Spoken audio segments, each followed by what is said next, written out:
Arc Length by Sarah Nathanson. So instead of doing a walking path or a biking path, I chose to find the length of the path that an RC boat could be driven around a pond. I was inspired by remote control boats that I saw in Central Park. Pictured here are examples of such boats. For a location, I chose a place that's very familiar to me, the Glen Rock Duckland.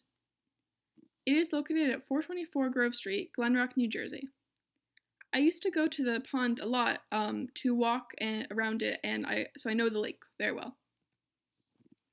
So for the path, I made an S shape for Sarah, and to get the length of the path, I know I could get this by first finding the length of the straight line, and then adding that to the length of the curve, which we can use the arc length formula to find.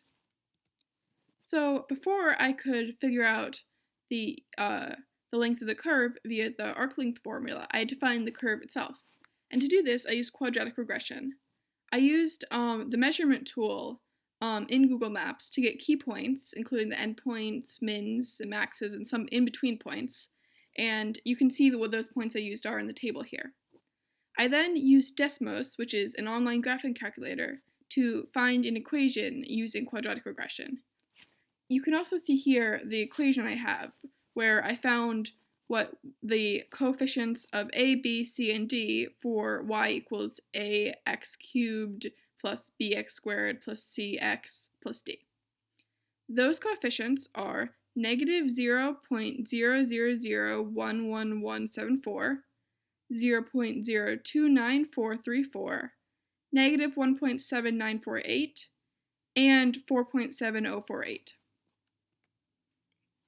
So I used those coefficients I then at that point knew the formula of the curve, and from there it was quite easy, just use the arc length formula, which is that you take the integral from b to a of the square root of 1 plus the derivative of the curve squared.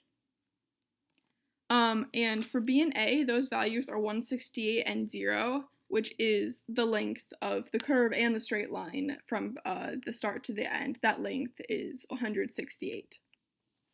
So when I plugged that into the calculator, the integral from 168 to 0 of the square root of 1 plus f of x, the derivative of f of x squared, I got 203.603. So when I added that to the length of the line, which as I said before is 168, I got 371.603 feet.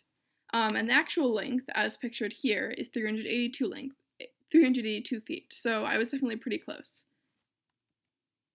What you could use this for is if you wanted to be able to calculate how much gas you needed for the remote control boat, or any other things where you need to know the distance.